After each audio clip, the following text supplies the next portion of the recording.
Welcome to Acorn to Oak with Pennie Quaile-Pearce and co-host Matthew Donnachie. Within each acorn, there is the DNA that strives to be a mighty oak tree. All it needs to reach its potential for greatness is to be activated. You are the acorn. On this show, we will share with you the tools and guidance you need to grow into the person you are meant to be.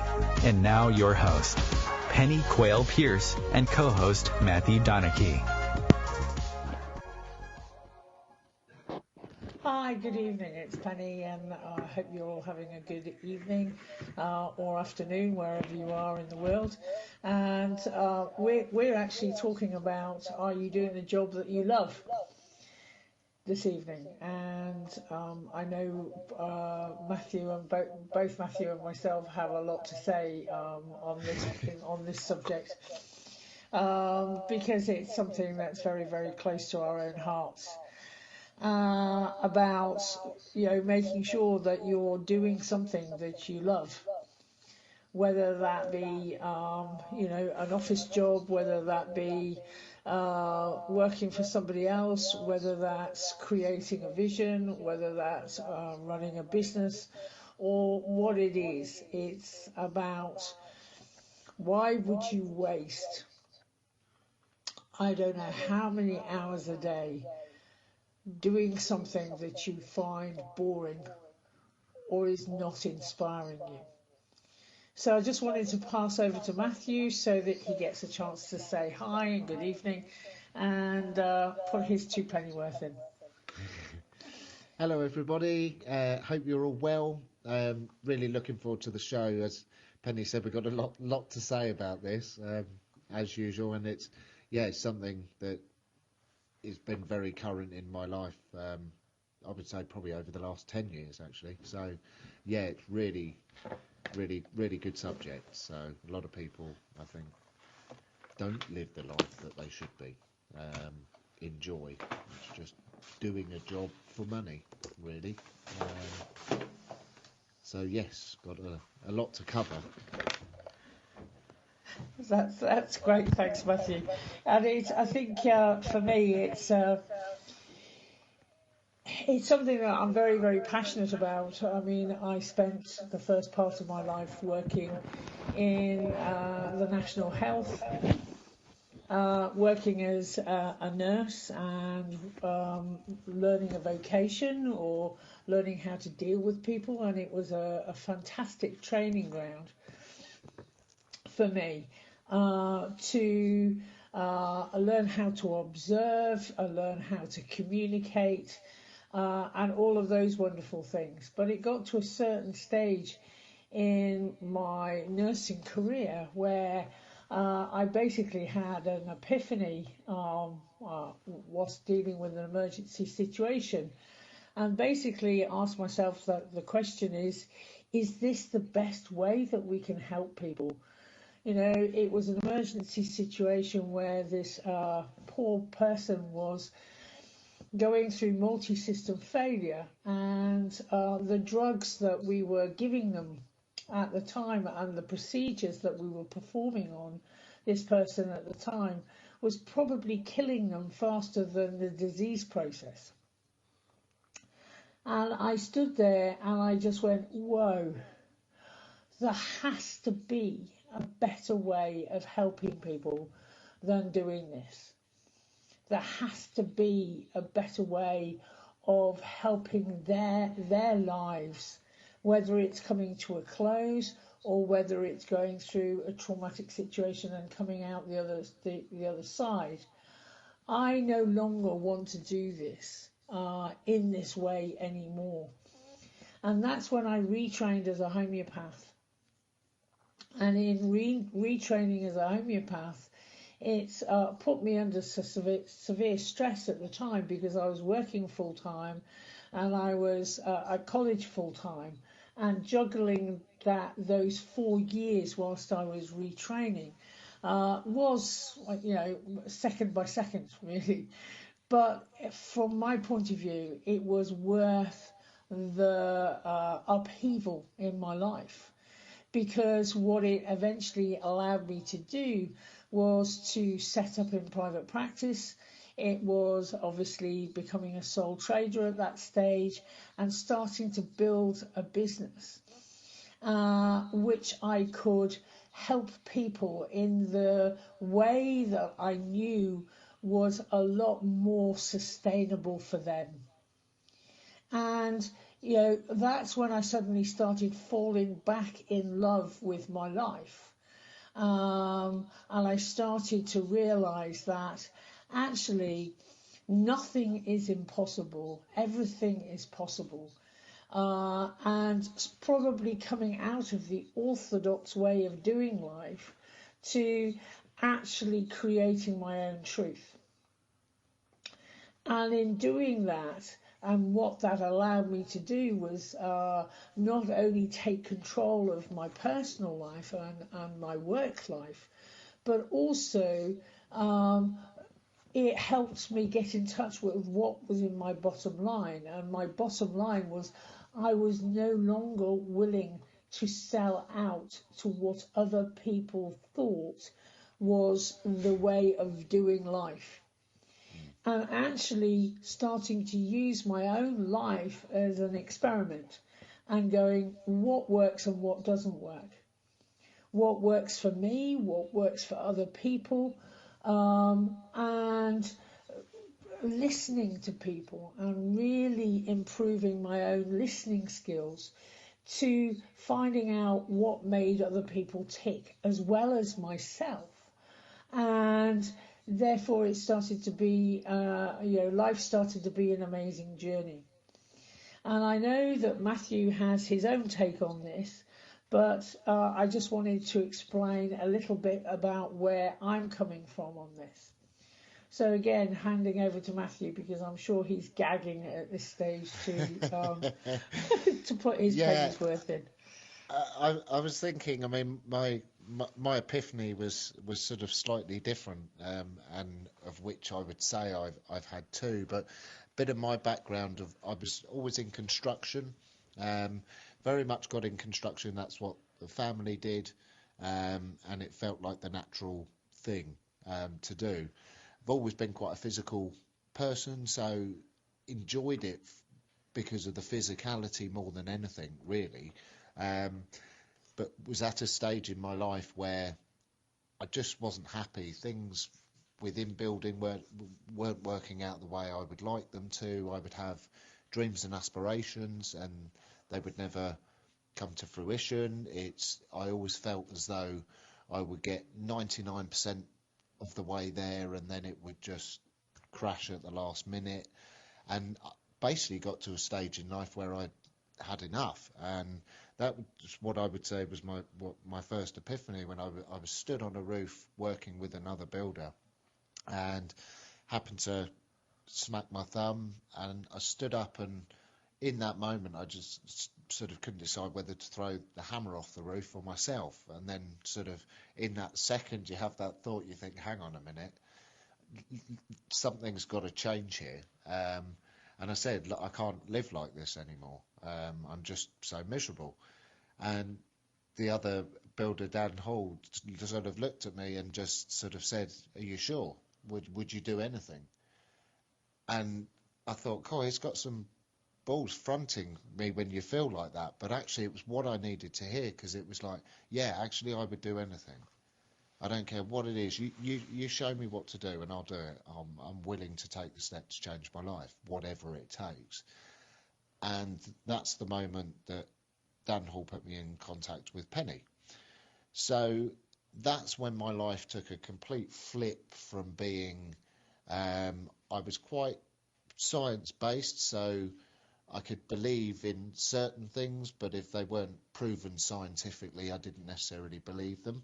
I was living in a world of delusion and pain, and through meeting Pennie and starting doing the work, I was just opened up to actually how life can be, and a lot of sort of the reason I was staying in living the bad life was not only just because I'd had bad experiences, but actually my own bad behaviour. So ego was out of control. I felt as though I was sort of entitled to a lifestyle. I was entitled to certain things, and I should just be provided with these, and it's all right for everybody else. And you start doing the work, and this is what I love most about Pennie, is just like the expertise you have is mind-blowing and opening my world in so many ways and giving me clarity on who I am, where to go, what makes me tick, because there was just so much that was covered up by emotional trauma that I didn't really know who Matthew was anymore. It was almost like living somebody else's life, because you feel as though you're a good person, but you may not be living a good life. And that's when you can go into sort of self-destruct mode almost, and that's very much where I was when I met Pennie. But doing the work and realising that actually we have a choice whether we buy into the world we see in front of us or actually how it really works. Because I know very much children struggle when they're growing up, is they're told that life's all good and everything's great, and then they hit the big bad world at 18 and think, well, nobody told us it was this hard. But yeah, getting back to what I was saying, when I started doing the work with Pennie, it really made me realise how things work, and every action we take has a reaction, and often we don't even realise we can be engaging with ego, and we wonder why we get negative experiences flying at us. And through doing the work, discovering breath work for me it totally transformed my life. I wouldn't be talking on the radio now if I hadn't met Pennie and used Breath for Life breath work. It's that powerful. Saved my life and will save many, many others. And through doing that process, I literally could not believe that there was something out there that is so good and so effective for dealing with emotional traumas, physical pathologies connected to emotional traumas, which more often than not, most physical pathologies are caused by an emotional disease of the body.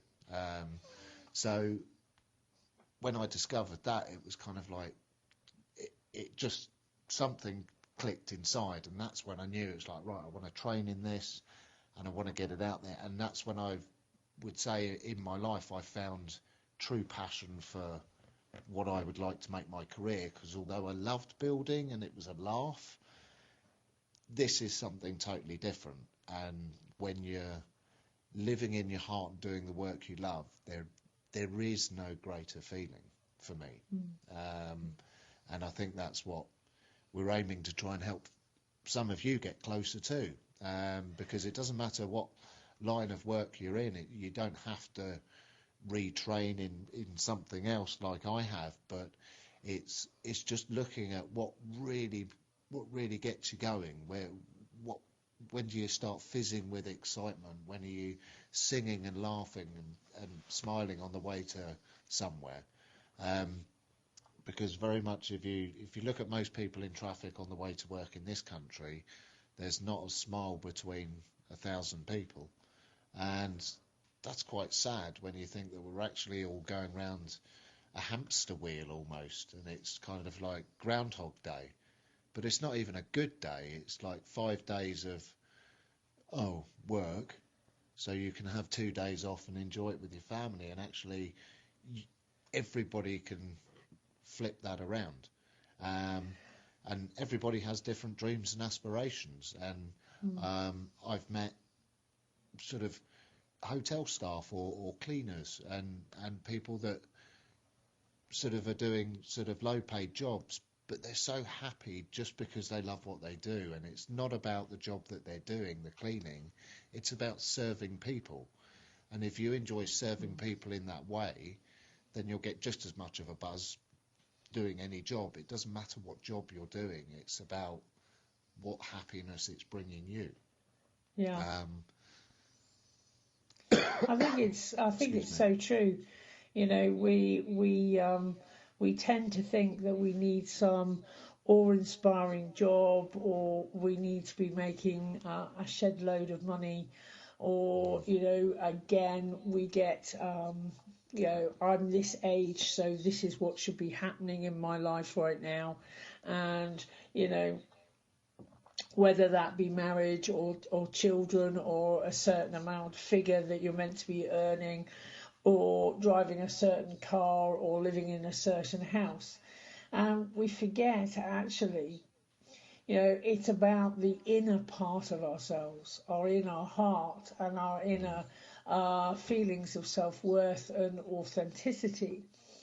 And if we can, be content with what we have.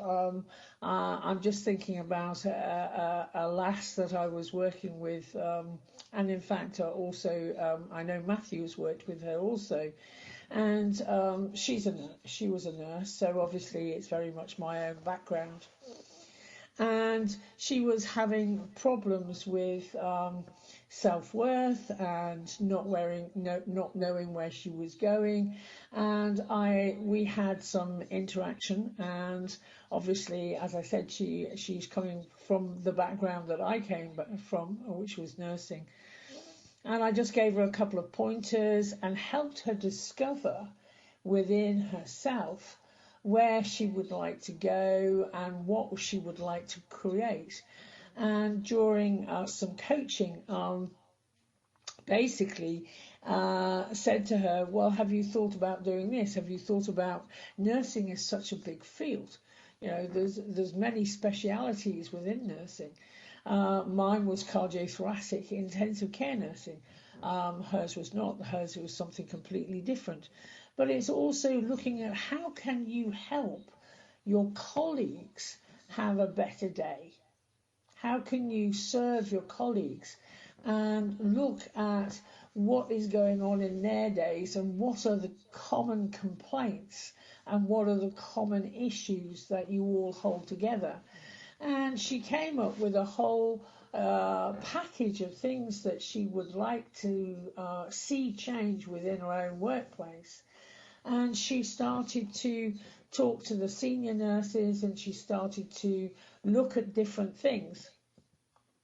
And during this process got a promotion, went for a promotion and got a promotion, and started to bring in some of the debriefing things that she wanted to look at, and how nurses, if you don't watch out, will hold on to different traumas and things that are happening on the ward-based scenario, and not process your own emotions and not put yourselves first and not actually work through the issues that are rampant in the national health in the UK right here, right now.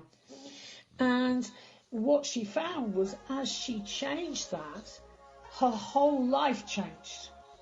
And she became passionate about going to work, which she hadn't been for, a couple of years. And it totally and utterly infused her, and inspired her. She inspired herself, which is really important. So we're coming up for a break now. So we'll see you on the other side. Your conscious connection to a more mindful world. OMTimes Radio. IOM-FM. OMTimes Magazine is one of the leading online content providers of positivity, wellness, and personal empowerment. A philanthropic organization, their net proceeds are funneled to support worldwide charity initiatives via Humanity Healing International. Through their commitment to creating community and providing conscious content, they aspire to uplift humanity on a global scale. OMTimes, co-creating a more conscious lifestyle. I'm Kathy Williams, host of Sexy Mom Abundant Life radio show on Thursdays at 5 p.m. Eastern, 2 p.m. Pacific. On the show, we explore living abundantly in every area of your life. Ways to let go of limiting patterns and beliefs and to step into the flow of creativity and possibility, knowing you are supported by the universe. We are talking about your life. Ever wonder, is this as good as it gets? No, it could be so much better. At Acorn to Oak, we know you are seeking more happiness, joy, unconditional love, financial freedom, passion, and purpose. Find your unique mojo and live an extraordinary life. Want to know more? Contact us at our website, acorntooak.org.uk. 1 in 3 adults has prediabetes. 1 in 3. That means it could be you, your football buddy, your football buddy, or you, your best man, your worst man, you, your dog walker, your cat jogger. While 1 in 3 adults has prediabetes, with early diagnosis, prediabetes can be reversed. Take the risk test at doihaveprediabetes.org. Brought to you by the Ad Council and its Prediabetes Awareness Partners.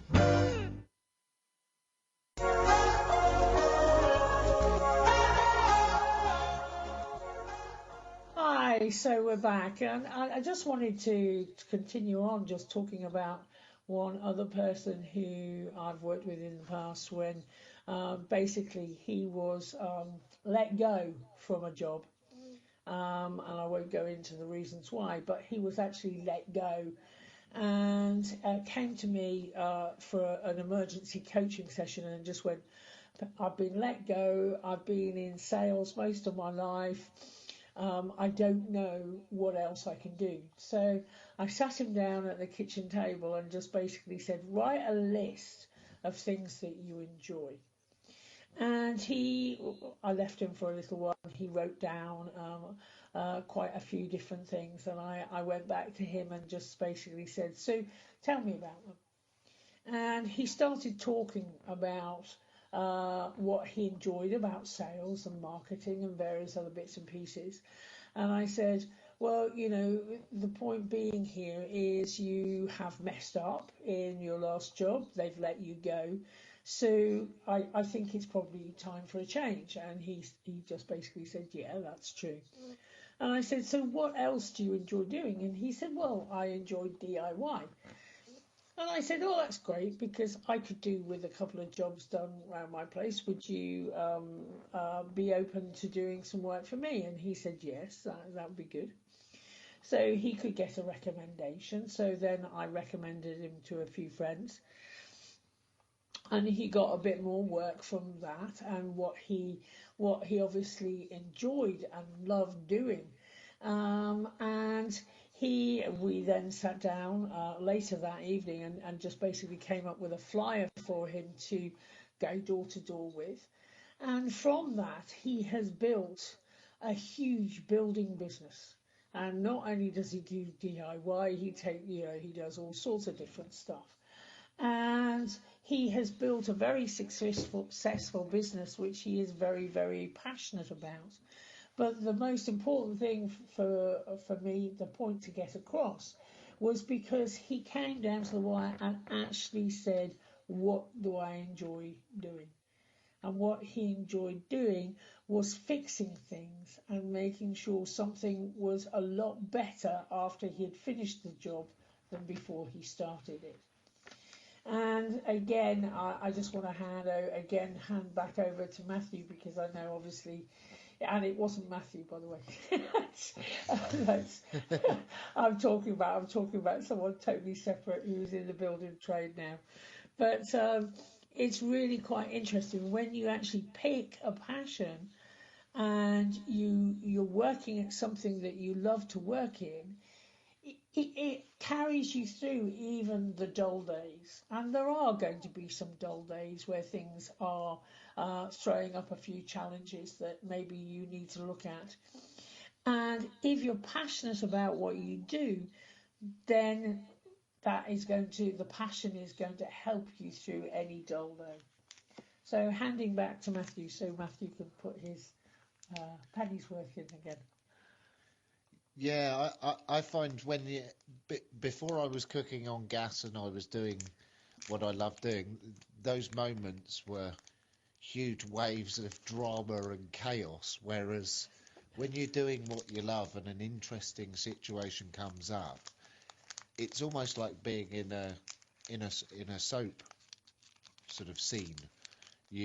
Because you're loving what you do and you're quite calm and nothing really phases you, these interesting situations become really entertaining in a good way, whereas before they'd be sort of almost consuming. So, but what I wanted to make my next point around is very much, I love the way you put it across when you just simplify it and ask someone what do you love doing, because generally if you ask a person sort of what are you good at, that's very different from what they love doing.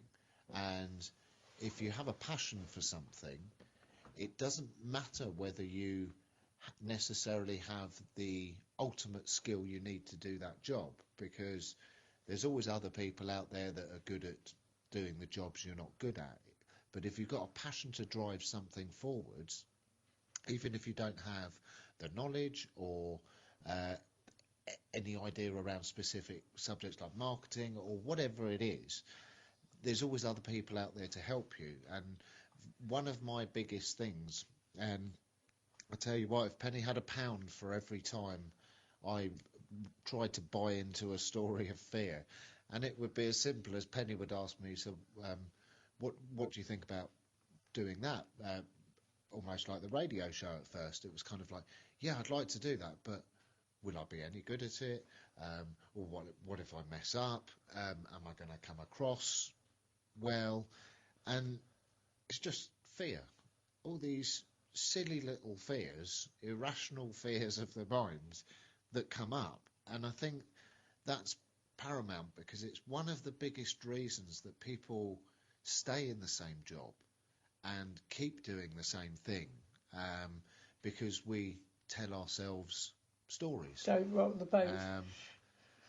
Very much, especially, and I totally get it when you're in a family unit and you're perhaps and I'm just going to reference it because I can only think about myself in this situation. But if I was a guy with a family and I was doing a job, the amount of fear that would come up if you thought to follow your dream, to leave a secure job that was supporting your family and paying your mortgage and putting food in your mouths, to take the leap or even think about taking the leap brings up so much fear for people. And it did for me, when it was kind of like, well, can I actually take this leap of faith in changing my life, and hope it all works out? And I highly recommend you take the leap yourself, because some of it is done on faith, and until you see the results, you're not sure. I was skeptical, but my God, it works. And when you see the change, you realise that, I mean, the fear I had around money, it was like, well, what if I'm not bringing in X amount each month? And if you take the leap and have faith, the universe provides. And I think the first time this happened, and I thought, well, and it could be anything. It could be a training course, it could be starting a business, whatever it is to better yourself. It's X amount of money to do the course. I'm never going to be able to afford it.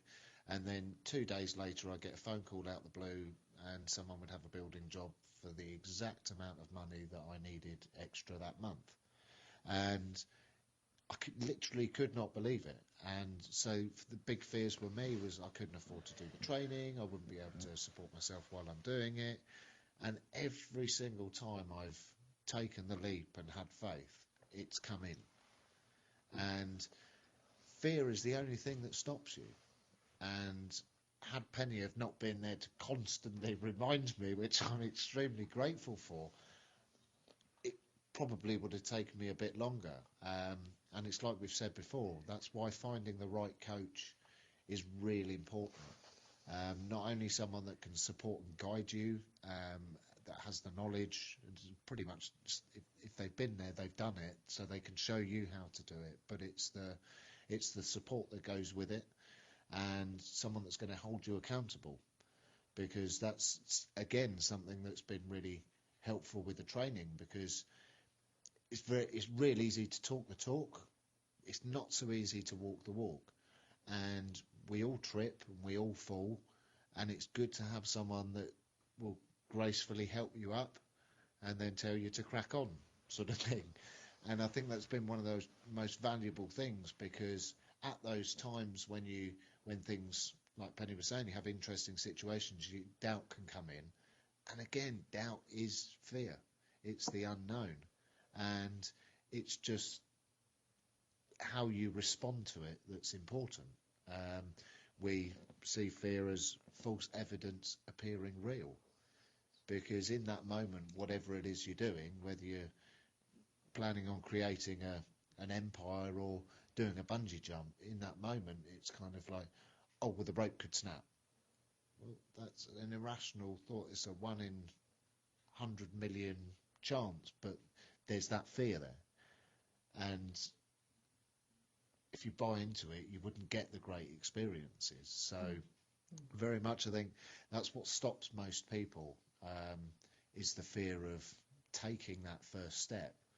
But in taking the first step, when you see the results, again, it drove me to sort of go harder, because I realised, well, the universe has got my back here, and you realise it's meant to be. So whether you do have to retrain, whatever it is you're planning on doing, whether it's sort of there's business loans involved to start your company, depending on what company you want to start, don't buy into the fear that you can't, because you can. Everybody can. And I think it stops us being our true selves. Very much that's what's helped the transition for me, and I think that makes it so much easier is that I'm doing what I love. So the passion comes naturally. You don't have to try. Things don't seem like an effort.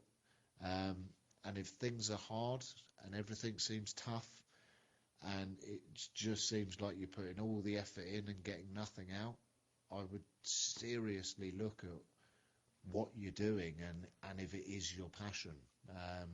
Because when your passion's involved, nothing stops you, and everything is just real easy. It is just like cooking on gas, like living on that cloud 9. And we're all able to have this experience.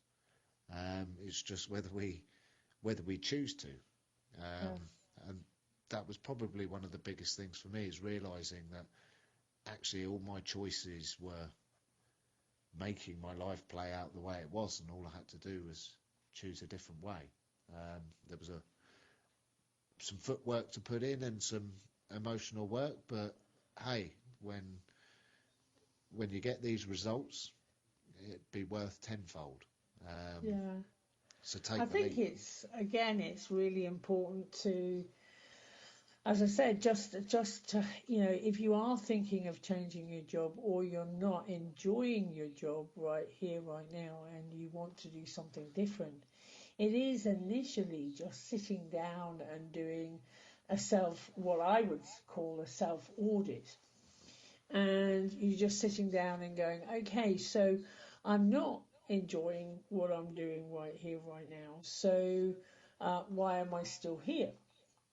Why am I still creating or going to the same job that actually makes me unhappy, or the situations, without blaming anybody else? It's just looking at it, and obviously, I'm not an advocate for going out and shooting your boss and saying it's all my boss's fault, and if he left, then I would be having a whale of a time, or if she left, I'd be having a whale of a time. It's looking at it and just going, okay, so if you're feeling blocked, or if you're feeling like you're stagnating, or you're not being heard, or you're not being valued, what is that actually telling you? Are you in the right place? And if you find that you are in the right place, but you just want to go, create something slightly bigger for yourself, then approach the right people to see if that is in their minds also. And if it's not, and you feel it's time to leave, then I'm not an advocate for just walking, telling people to foxtrot Oscar and walk out the door. I'm talking about doing it with having a realistic plan of, yes, I only want to be in this job for another 3 months or whatever it is. I need to be looking at other jobs or other opportunities, or maybe getting my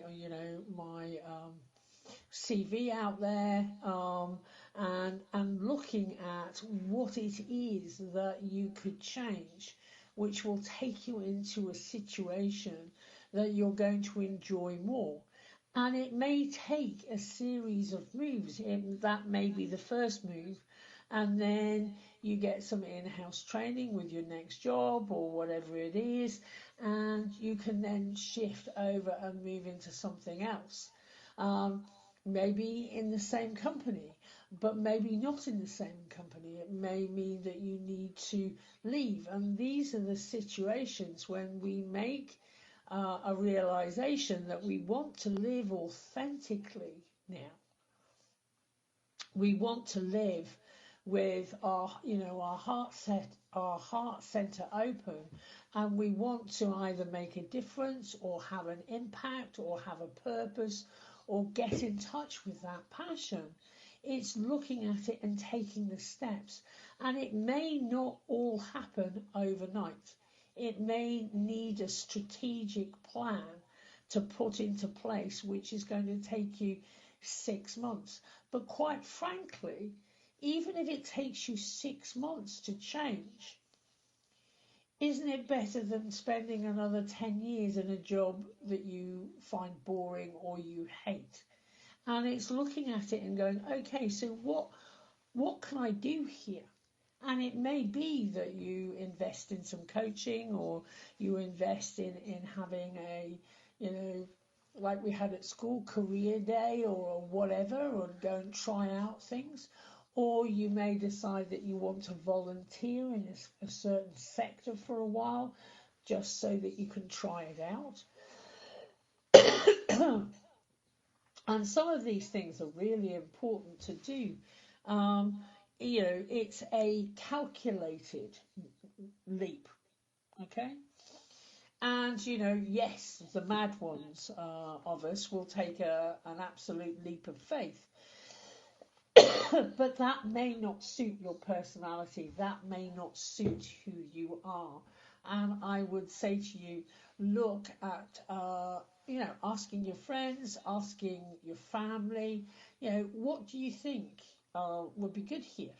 And, I've coached many different people in my life, and, that people have gone on to write bestsellers, people have gone on to build businesses, people have had very successful private practices. Somebody is actually gone on and is now a stage actress and all sorts of different things, because all they needed to do was just go, okay, so what do I enjoy doing? What makes me passionate? What do I see myself doing? And if I could do something and get paid for it, what would that be? And again, another case comes up into my mind of somebody who is a fantastic artist, really, really wonderful artist, and is very, very creative, and she inspires me with her work. And she may not become a famous artist, she may not be world renowned, but what she loves to do is help other people enjoy the art. So what she is she's a trained teacher and coach herself, and she's now starting to coach people on using art and using things in their life so they can get in touch with their creative selves. And I look at that and I just go, what a wonderful result and what a wonderful story. And I can hear the music, so we're just about to take another break, and we'll see you on the other side.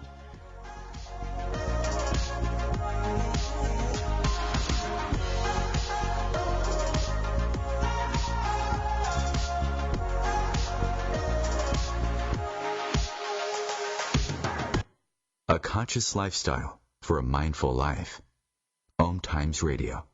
IOM FM. Being a radio host on IOM-FM allows you to build your show on a rich platform with the power of the Internet to fulfill your outreach goals and connect with a very specialized and global online audience, unlimited by time and distance. OMTimes Radio will provide you with web relevance, a recognizable conscious brand, and with the standard of excellence that has accompanied every single OMTimes endeavor. Host your show with OMTimes Radio Network. Hello, I'm Sandy Sedgbeer, host of OMTimes Magazine's flagship radio show, What is Going On? My passion is sifting through information, research and innovations from new thought teachers, speakers and researchers pushing back the boundaries of what we know about life, energy, metaphysics and the universe. I love shifting perceptions about who we are, why we're here, and how quickly impossible becomes normal when we open our minds, expand our awareness, and accept that the only limits that exist are those we place upon ourselves. So if you're the kind of forward-thinking, eager investigator of what lies beyond the current reality that most perceive, why not make a date to come play with me in the field of possibilities at 4 p.m. Pacific Time, 7 p.m. Eastern Time every Thursday, and together we can discover what's really going on. We are talking about your life. Ever wonder, is this as good as it gets? No, it could be so much better. At Acorn to Oak, we know you are seeking more happiness, joy, unconditional love, financial freedom, passion, and purpose. Find your unique mojo and live an extraordinary life. Want to know more? Contact us at our website, acorntooak.org.uk. Long ago, you wouldn't think of galloping on a horse while doing calligraphy, and you wouldn't have attempted to ride your bike while typing a letter. Yet you think you can safely operate a multi-ton vehicle while texting? Behind the wheel is no place to multitask. If you want to BRB, drive now and text later. Lives depend on it. Visit StopTextStopWrecks.org, a message brought to you by the National Highway Traffic Safety Administration, Project Yellow Light, Noise, and the Ad Council.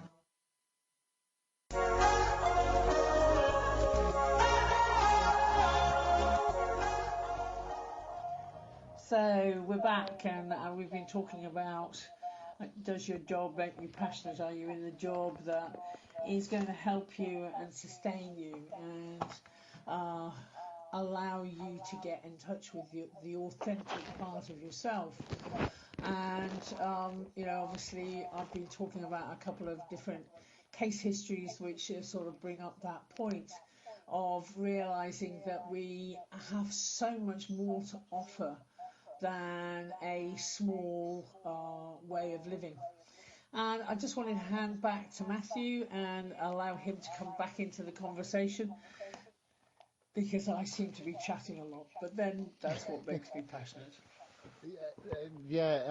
Honestly, you've just got to smile, because when you do something you're passionate about, you just get carried away and you can talk for hours and you just energized. And that's the other thing I love about the job as well is a lot of people talk about sort of doing sort of therapy work or energy work, that they're sort of almost taking on a burden, and it's harder for people that do energy work and emotional work to handle things. And to me that doesn't make sense. That sort of means that they're not doing the work that they're doing, sort of thing, because to me I just feel so energized doing the work. And you can literally talk, I could talk for hours about the subject. And what I've discovered even early on in running my clinic days was the testimonials and the way that when you work with someone for a period of time, usually sort of 6 months to a year, and then you get them into a foundation course, but the amazing changes that you see people go through, and it really is just a pleasure to be in that position. And when I first met Pennie, I never would have believed that I could be doing the work that I'm doing now, the work that Pennie does, working sort of with Pennie and alongside Pennie. It really is a dream come true, and I would have never dreamt that I was capable of doing that. I just didn't think I was that type of person, and that's the key. I didn't think I was that kind of person. I probably always felt as though that's who I should be. But we're so used to being in our heads and thinking about things the whole time, we don't engage with the feeling. And you'll hear us say it many times. The feeling is what's important, because that's what your natural state should be, is the joy and the passion and the happiness.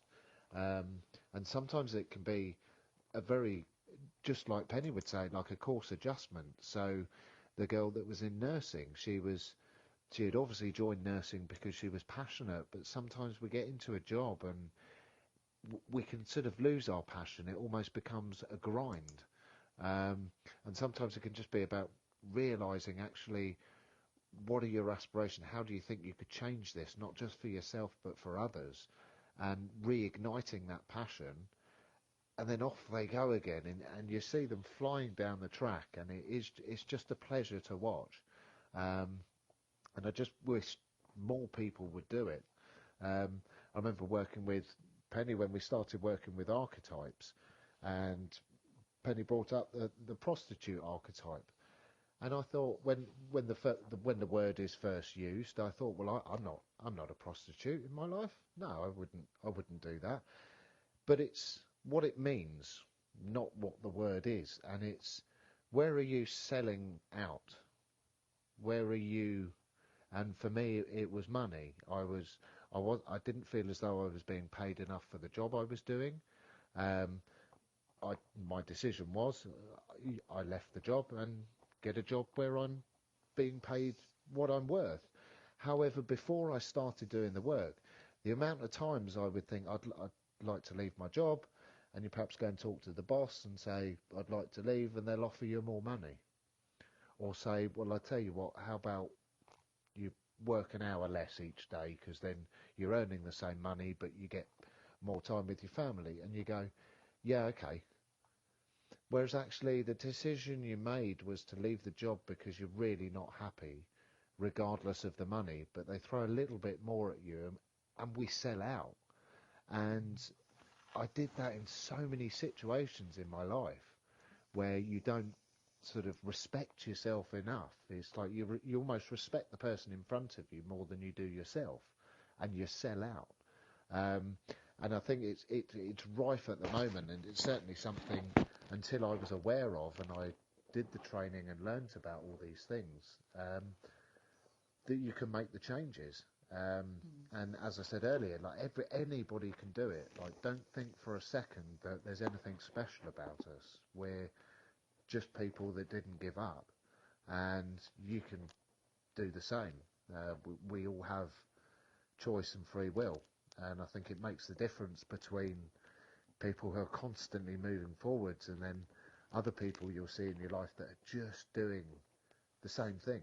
You see them 10 years later, and they're exactly the same. Whereas if I look at where I was 10 years ago and where I am now, it's completely unrecognisable. And I would say it's true with everybody that comes into contact with Acorn to Oak, especially that I've witnessed. It is really quite incredible when you put these changes in place. Everything flips round. Yeah, I think it's really important to say here is some, these changes don't need to come in one great big wallop and feel like a tidal wave. And it's little steps, little things. I put a post up earlier on Facebook, and basically it said, modern man is in slavery to the lower ego self, which is unhelpful for our own personal evolution. It's taking care to know yourself authentically without boundaries. Love it. And, what I mean by that is that, we tend to have these boundaries put around us because of the way that we've been enculturated, or i.e. the way we've been brought up. And these voices in our head say, no, you can't do that because that's asking for too much. Or hang on a minute, if I ask my boss for a rise, he's going to think I'm greedy. Well, who cares whether he thinks you're greedy or not? It's whether you genuinely need or feel that you're due for a raise. I know that I'm talking about the prostitute archetype. It made me smile because there was a period in my life when just before I gave up nursing where the prostitute archetype used to take me down to the director of the hospital's office with alarming regularity to basically show that I was not happy with the way that I felt that the lack of respect for the amount of work that I was doing. So I'd walk into his office and basically say, that's right, that's it, here's my resignation, take that. I don't give a rat's arse, and by the way, I'm not coming back on Monday. And he'd just look at me and go, uh-huh, and offer me another £5,000 a year, and I'd go, well, in that case, I'll stay, and walk out. And this happened 3 times. 3 times I did it. And 3 times I got a £5,000 raise per year. And it happened over a period of a year. And basically when I suddenly realised, actually, he would give me what I wanted. And that was the prostitute archetype, whereas I was selling out each time because I was training. It was in the period where I was training as a homeopath. And I thought the money would come in helpful as a buffer when I decided to jump trains. But it was not a good scenario, and in fact I needed to leave. So the universe showed me a totally different way of leaving, and I left pretty quickly after that year of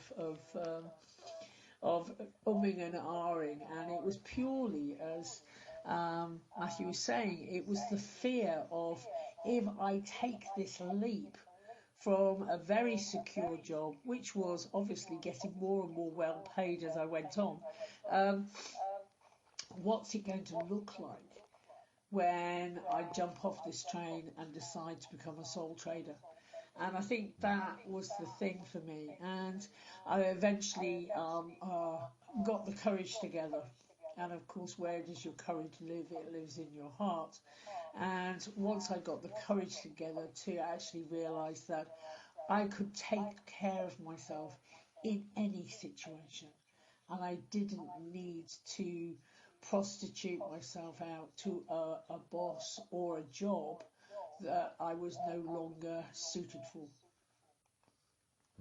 So that's just my take on the prostitute archetype. But the prostitute archetype is basically literally there to show us that we need to be faithful to self. They are the guardian of faith within our lives. And it's just showing you that when that archetype is up, there is some part of you that is not having faith in self. So yeah, it's interesting work. When maybe we need to do a radio show at some stage on archetypes, because archetypes are fascinating, and it's very much based in Jungian, the Jungian world. And as Jung said, the way to become enlightened is not to imagine figures of light, but to own your own shadow. And it is, some of the work that needs to be done if you're finding that you're not living the life of your dreams, or living a life that is running smoothly and graceful, is shadow work, because it's the shadow which is interesting. And it's just not trying to get rid of the shadow, but actually understanding what the richness the shadow brings, because if you didn't have shadow, then you wouldn't have light. So it's the duality, and in Hindu terms, it's Maya. It's the delusion that we live in. Yeah. And it's getting to. Yeah. Sorry, Matthew. Carry on. Sorry. Yeah, I think there's a lot of people that fall into that delusion, that Maya. If you ask somebody sort of what is preventing you from living your perfect life. And a lot of people will say, well, the government's making us work to provide for this and that. It's like we always make it that we're being controlled. But actually, when you rein it in and you listen to what that person's telling you, and then you give it back to them, the only person that is making you work and making you suffer and making your job hard and making things difficult is yourself. Nobody can control you. The only person that can control you is yourself. And that was a hard one for me to swallow, because I thought, well, actually, no, that's totally wrong. But actually, when I saw the results in my own life, I realised the only people that hold us back are ourselves. And if we think that the government's controlling us, we'll allow ourselves to be controlled. So don't let that in. Don't let that happen. Anyway, it's been great to talk to you this evening. We hope you have a great week, and we'll speak to you next week. Take care. Brilliant. And enjoy yourselves. Bye.